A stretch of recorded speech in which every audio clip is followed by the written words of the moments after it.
Avocat et conseiller politique, il a incarné pendant 30 ans le pilier des relations entre la France et ses anciennes colonies subsahariennes. Il est l'héritier de Jacques Foccart, Robert Bourgi. Bonjour. Bonjour, monsieur. Et vous venez de publier vos mémoires. Ils savent que je sais tout, ma vie en France-Afrique, un livre rédigé, un livre d'entretien, pardon, avec le journaliste Frédéric Lejal, et publié aux éditions Max Milo, un ouvrage que vous pouvez vous procurer sur tvl.fr à la rubrique boutique de tvl.fr. Monsieur, comment vous définissez-vous? Dès la première page, vous rappelez que vous êtes le fils d'un père fascinant, Mahmoud Bourgi. Vous vous présentez comme un oriental, un africain, un français, et vous rappelez votre rôle influent de lobbyiste. Qui êtes-vous finalement?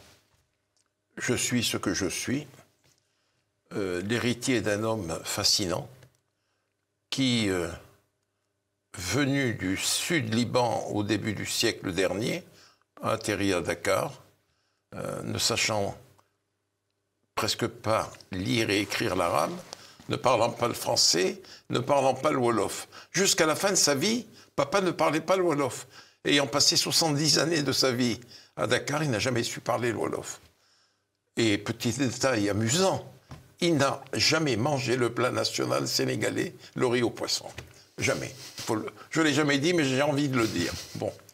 Et j'ai eu la chance de connaître, de rencontrer des hommes politiques éminents, des hommes politiques africains, sénégalais, africains, français, Jacques Foccart, une fois Georges Pompidou, et tant d'autres de la galaxie du général de Gaulle.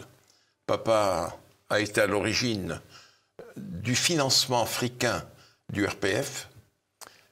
Ce que les gens ne savent pas, c'est que la grande partie des finances du RPF provenaient des richissimes libanais du Sénégal et d'Afrique de l'Ouest, dont papa était le patron, le leader. Et j'ai rencontré donc Foccart, que j'ai retrouvé un peu plus tard dans ma vie d'universitaire. C'est grâce à lui que j'ai rencontré Pierre Dabzi, mon directeur de thèse, que l'on ne présente pas, cadet de la France Libre, professeur de sciences politiques. Et c'est Foccart qui m'a choisi, si vous voulez, ou susurré à l'oreille le sujet de ma thèse, le général de Gaulle et l'Afrique noire, qui m'a permis de rencontrer tous les dignitaires du gaullisme, Michel Debré, Jean Foyer, et tant d'autres, les aides de camp du général, le colonel de Bonneval, et tant d'autres, le colonel d'Escrienne, et j'ai pris goût à la politique. Et en 1976, très exactement 76, ça a été ma première rencontre avec Jacques Chirac.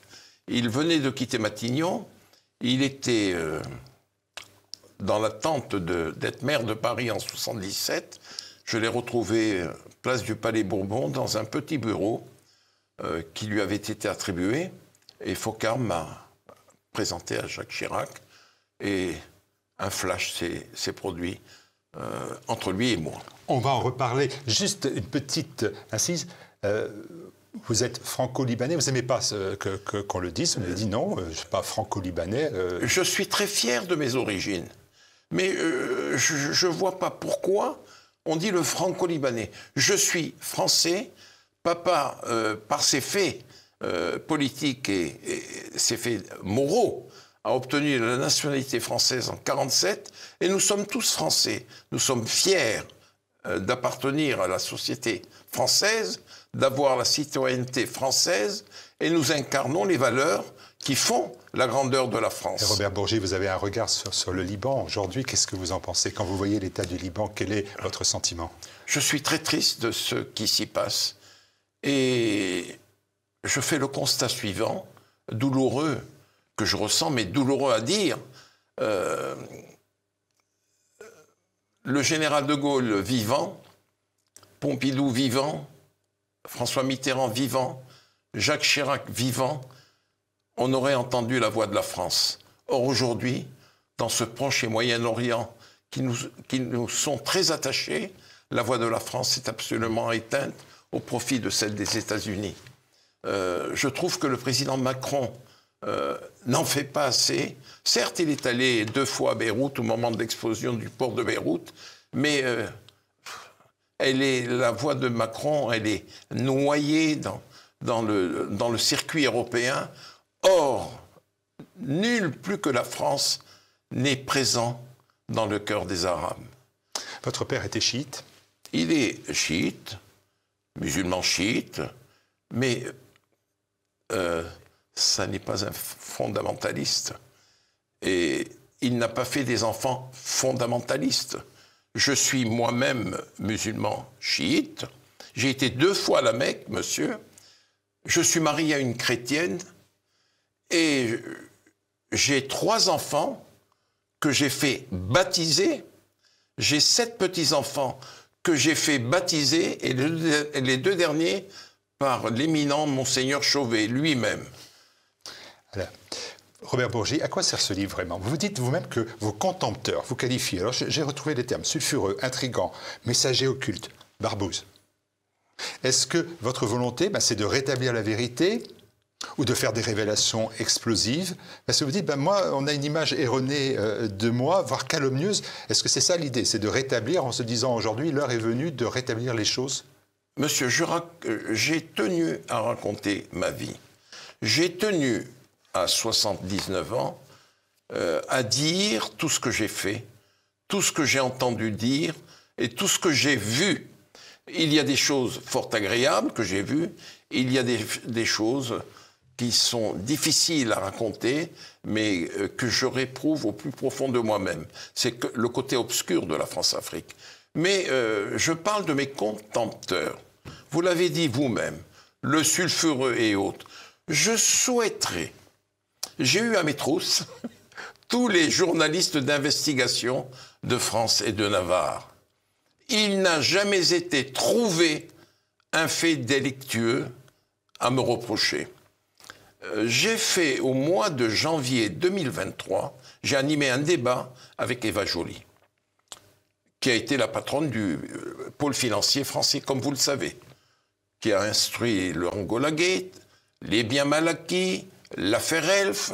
Elle a tenu à dire devant 500 personnes, à la question qui avait été posée par un des présents, qu'est-ce que vous faites avec Robert Bourgi, le sulfureux? Elle a dit, écoutez, je suis tout à fait heureuse d'être avec Robert Bourgi et je tiens à vous dire qu'aucun juge d'instruction en France n'a eu à entendre Robert Bourgi pour un fait délictueux. Et je suis bien placé pour vous le dire. J'ai été la patronne du pôle financier.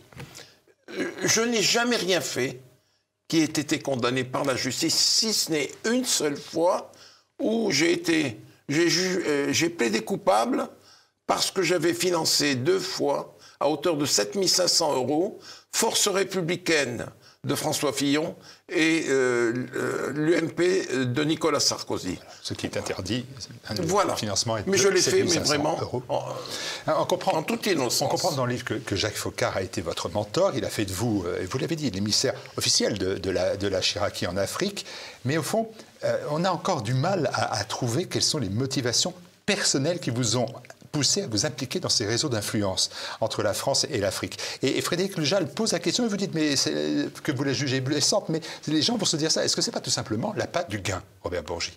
Oh non, monsieur. Parce qu'il y a de l'argent, énormément d'argent. Monsieur,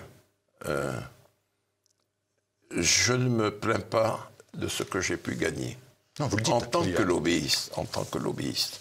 Mais je n'ai jamais fait beaucoup d'argent. Je vous mets au défi de me trouver un autre appartement que celui que j'habite. Je vous mets au défi de me trouver un avion personnel, un yacht et un train de vie avec des châteaux et autres. Non, jamais. Vous le dites. Vous dites, je n'ai jamais rien prélevé à des fins personnelles. Vous avez eu des salaires, vous dites, je crois, j'ai bien gagné 50 000 € par mois par Omar Bongo et tous les autres chefs. J'ai bien gagné ma vie, je ne me plains pas. Mais que les sommes d'argent qui vous étaient remises, elles ont transité. Absolument. Je vais vous dire pourquoi. Parce que j'ai toujours accompagné les émissaires. L'émissaire partait de Libreville, de Brazzaville, d'Abidjan, de Ouagadougou, arrivait à Paris, atterrissait à mon cabinet, passez-moi l'expression. j'avais pris déjà le rendez-vous avec M. Chirac ou M. de Villepin ou quelqu'un d'autre, et je l'accompagnais à ce rendez-vous dans la voiture du chef de mission diplomatique CMD 1. Nous allions à l'Élysée, dans le bureau du secrétaire général de l'Élysée, et l'émissaire, ministre, ambassadeur, directeur de cabinet du président, déposait aux pieds de l'empereur, M. Chirac, ou de son dauphin, M. de Villepin, le courrier qui lui était envoyé. C'est votre serviteur, M. Bild, qui avait le code qui permettait d'ouvrir comment vous dire, la mallette qui transportait l'argent. L'argent venait de Libreville jusqu'à Paris, fermé, mais la clé m'était donnée et le code m'était donné à moi. C'est vous dire que je n'ai jamais prélevé quelque sou que ce soit.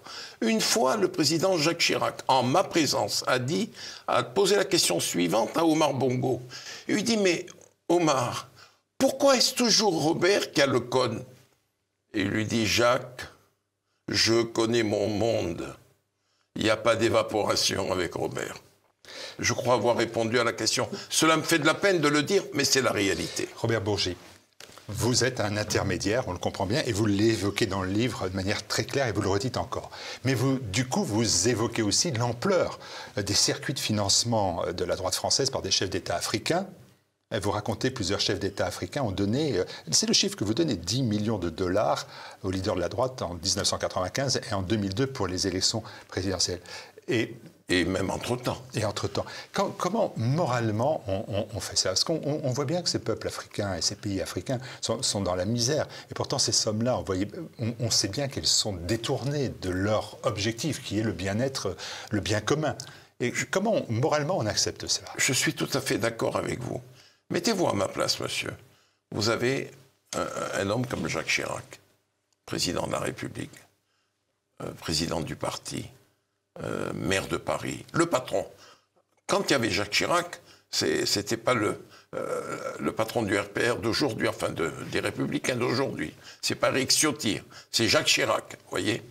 Et quand il vous demande quelque chose, je pouvais pas lui dire non. Il m'était difficile de lui dire non. Mais vous savez que ces élections, elles sont dès lors entachées d'irrégularités. Deux élections présidentielles où Jacques Chirac est élu et réélu de manière irrégulière, illégale. Je suis tout à fait d'accord avec vous, Monsieur Bill. Mais c'était à la justice de faire son travail et de demander à Monsieur Chirac des comptes sur ce qui se déroulait. Parce que ça n'était un secret pour personne, monsieur. Vous le savez très bien qu'il y avait toute une littérature sur le financement étranger de l'action politique de Jacques Chirac et de la droite française. Quand je dis de la droite française, vous savez très bien que le président Bongo finançait tout le monde. C'est ce que vous dites aussi, hein, c'est que la gauche française, elle est aussi bien évidemment impliquée. Et vous faites rentrer des personnages, quelquefois, de manière un peu truculente d'ailleurs, lors d'entretiens avec Roland Dumas, qui essaie de passer avant vous pour récupérer l'argent. Il n'a pas essayé de passer avant moi. Vous l'avez laissé passer? Je l'ai laissé passer par respect. C'est mon aîné, et c'était un homme, passez-moi cette expression militaire, autrement plus gradé que moi. Je n'étais qu'un petit conseiller politique d'un ministre de la Coopération. Lui, c'était Roland Dumas, quand même. Ministre d'État, ministre des Affaires étrangères. Mais en fait, cette présence inattendue, bizarroïde, de l'homme de Chirac et de l'homme de Mitterrand dans le même bureau à la même heure, c'était voulu par le président Bongo. Le président Bongo était un metteur en scène extraordinaire, qui aurait eu sa place à Hollywood ou ailleurs, à Cinecittà, en Italie. Et il voulait que l'homme de Chirac venu chercher de l'argent tombe sur l'homme de Mitterrand qui venait chercher de l'argent pour que Mitterrand sache que Chirac était financé par Bongo et que Chirac sache que Mitterrand était financé par Bongo. Mais en fait, le maître d'œuvre, c'était Omar Bongo. Donc vous citez Omar Bongo, vous citez aussi le Zaïrois Mobutu Sese Seko, Sassou Nguesso, Blaise Compaoré, Laurent Gbagbo, bien sûr. Et ces leaders politiques, qu'est-ce qu'ils attendent en retour des leaders politiques français? Qu'est-ce qu'ils attendent de la France? Quel est pour eux leur retour sur investissement? Aucun, si ce n'est d'être assuré de rester au pouvoir, malgré la pression populaire ou le mécontentement des populations. Il y avait des bases françaises, monsieur, des accords de défense. Aidez-moi, et moi je vous maintiens au pouvoir. Mais autrement, retour sur investissement, il n'y en avait pas beaucoup, sur le plan économique et financier. La psychologie, c'est en fait... on veut rester au pouvoir. Ma voilà. sécurité. Voilà, exactement. Vous l'avez dit. Et ces chefs d'État africains, quel est leur regard sur la France à ce moment-là? Est-ce que, pour eux, ils ont une vision dégradée de la France à qui ils font l'aumône? Ou au contraire, c'est par respect de la France, de sa puissance, de son ancienne grandeur, qu'ils continuent à essayer d'en avoir les faveurs? Vous savez... Vous savez mieux que moi, ça. Je vais vous répondre. À mes yeux, moi qui ai toujours vécu dans le culte du général de Gaulle, culte que nous a inoculé mon pauvre père, savoir que Jacques Chirac, dans le bureau du secrétaire général de l'Élysée, à l'Élysée, était en train de jouer avec les djembés qui lui avaient été mis à ses pieds par le ministre d'État burkinabé, j'en ai beaucoup souffert. J'en ai terriblement souffert.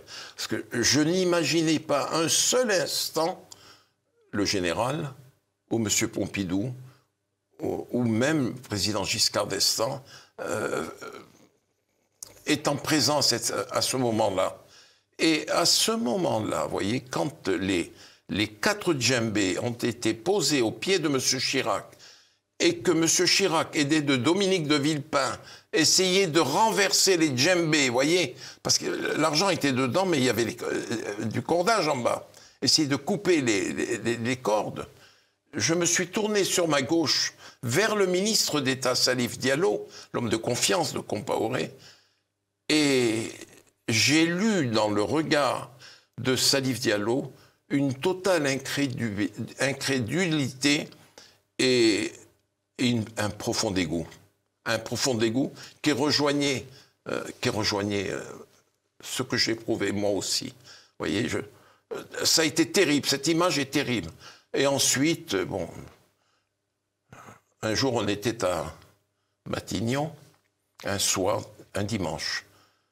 Pascaline Bongo, la fille de son père, le totem de son père, était venue dire au Premier ministre Dominique de Villepin, voilà, l'ambassadeur du Gabon va venir à 19h vous donner de l'argent, Dominique, pour le président.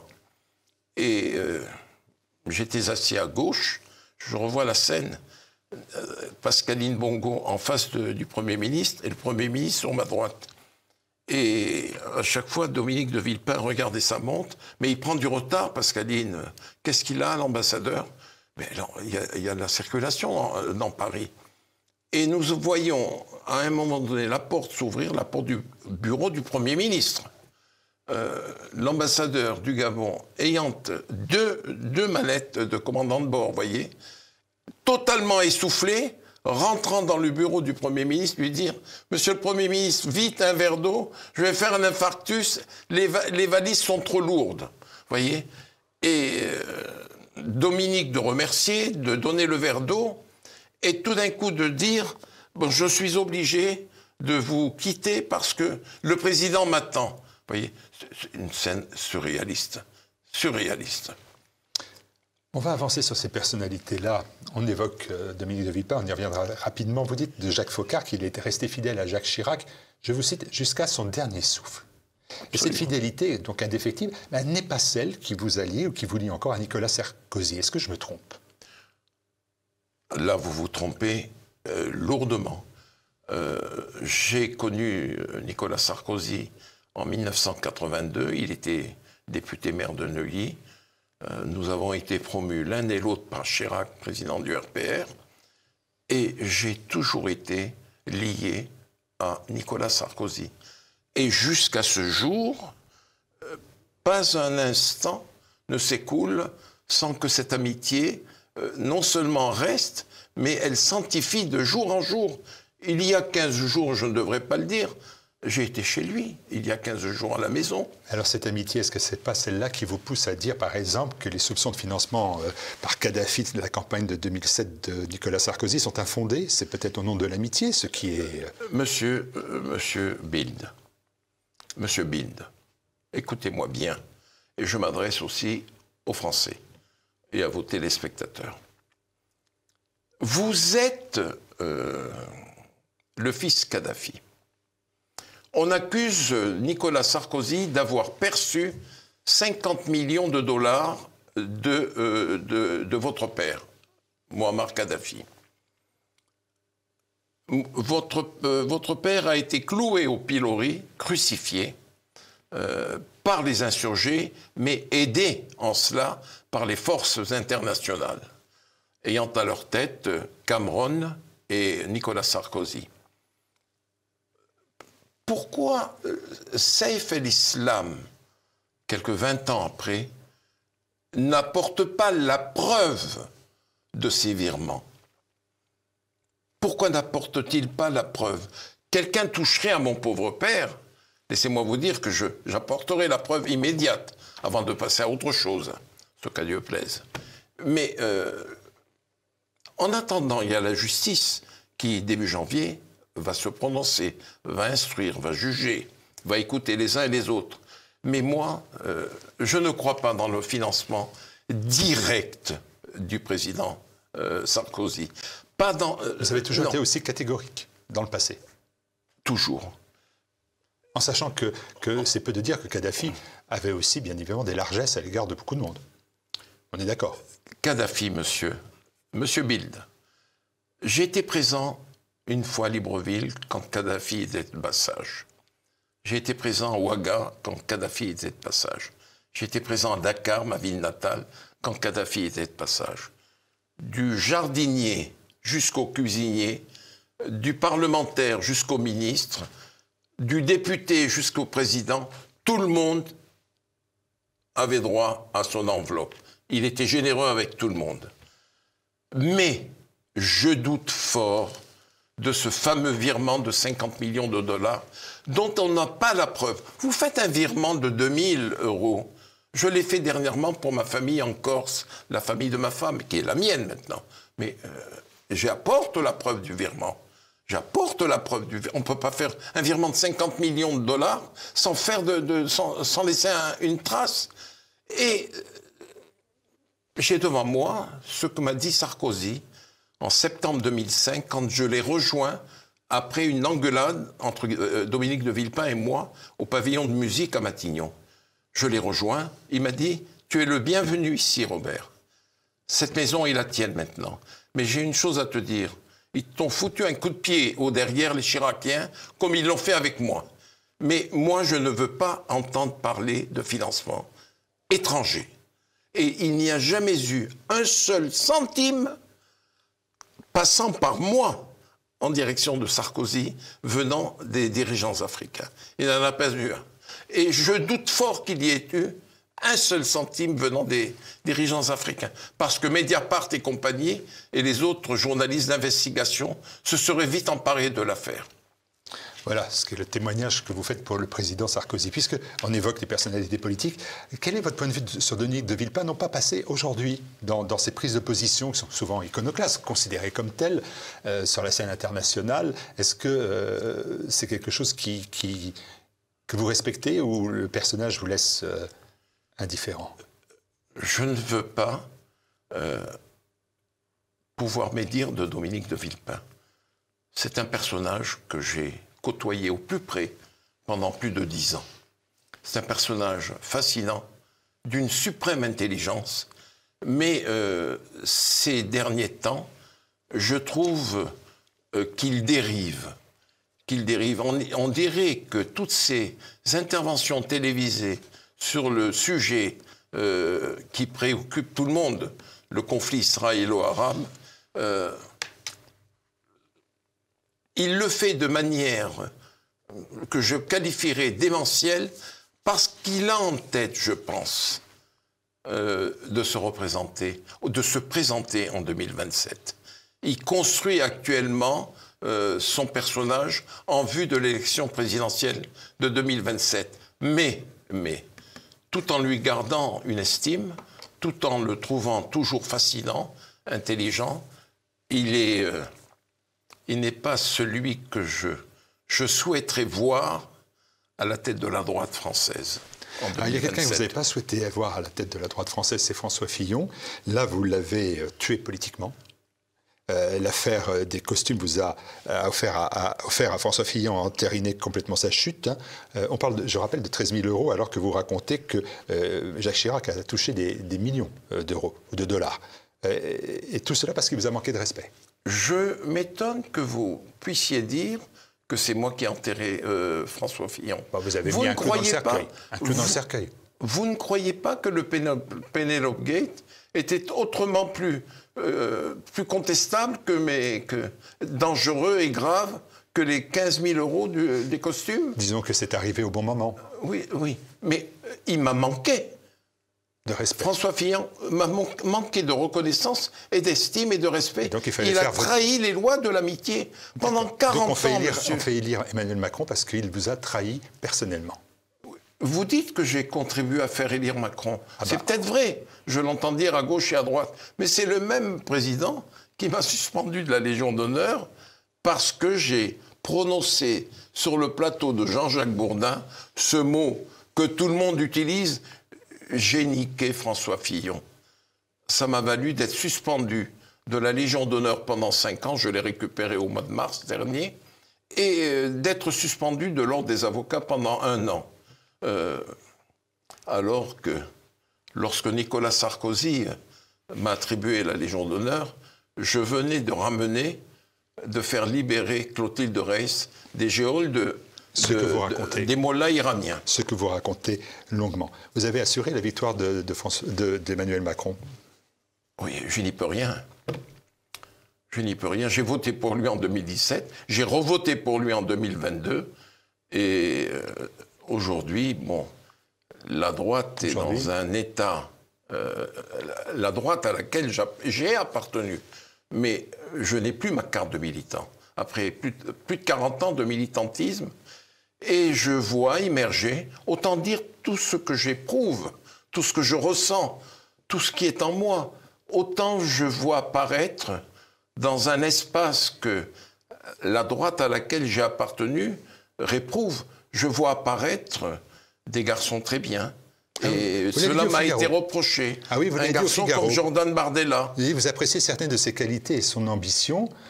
Ça m'a surpris parce qu'en d'autres temps, vous n'avez pas eu de relation particulièrement agréable avec le Front National, le passé du Rassemblement National. Vous avez même été condamné par Jean-Marie Le Pen. Oui, j'ai été condamné à payer... Peu de condamnation, mais celle-ci, vous l'avez... Oui. Non, mais le même Jean-Marie Le Pen qui avait gagné contre moi, si je puis dire, avait perdu quelque temps après à Versailles pour le même motif face à Laurent de Saint-Afrique, un de ses conseillers. Mais ça n'est pas grave. Vous lui en voulez plus.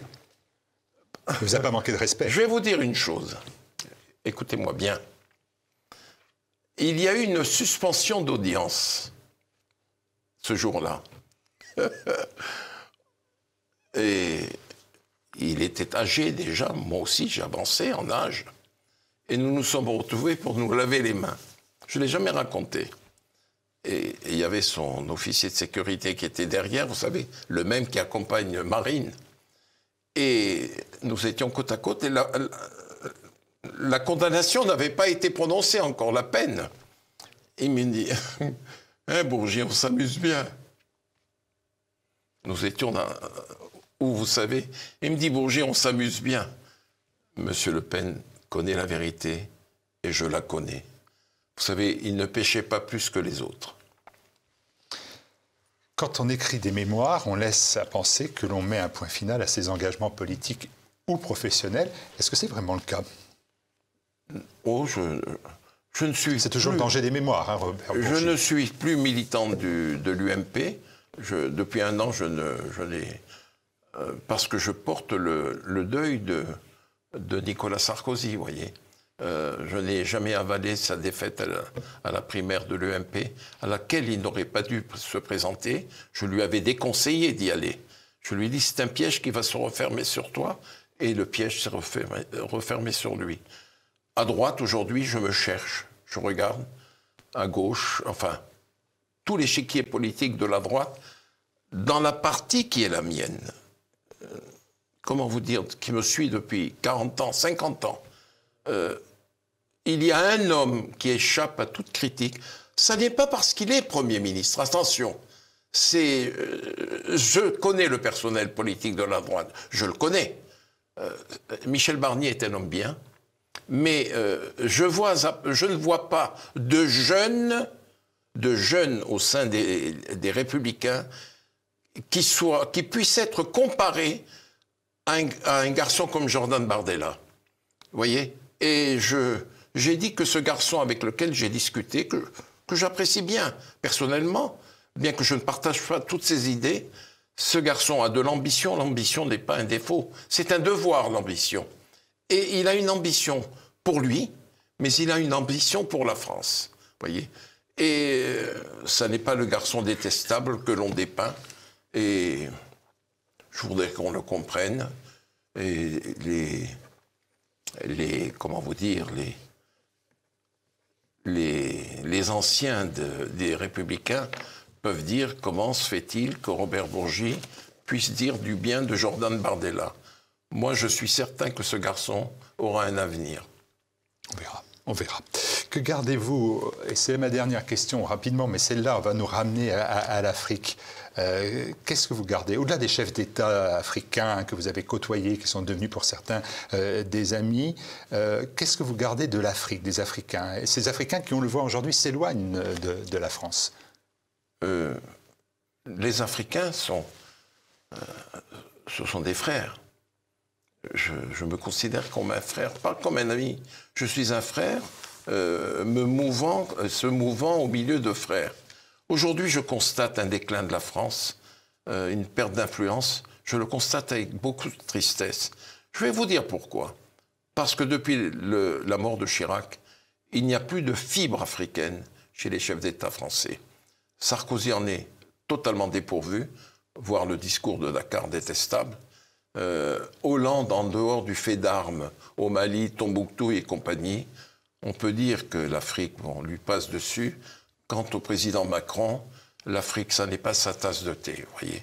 Le rôle qu'il a joué dans l'affaire du Niger, pendant 1 mois et demi, c'était tragicomique. On ne veut pas de nous, mais on s'en va. Mais j'ai une chose à vous dire. La France n'est pas définitivement partie. Le conseil que je puis me permettre de donner au président Macron et à ceux qui arriveront après lui, dans 2 ans, c'est de renouer avec ses pouvoirs militaires, d'essayer de regagner l'influence qu'on avait auprès des populations africaines, composées à majorité de jeunes. Il faut s'adapter, monsieur Bill, au mouvement général du monde.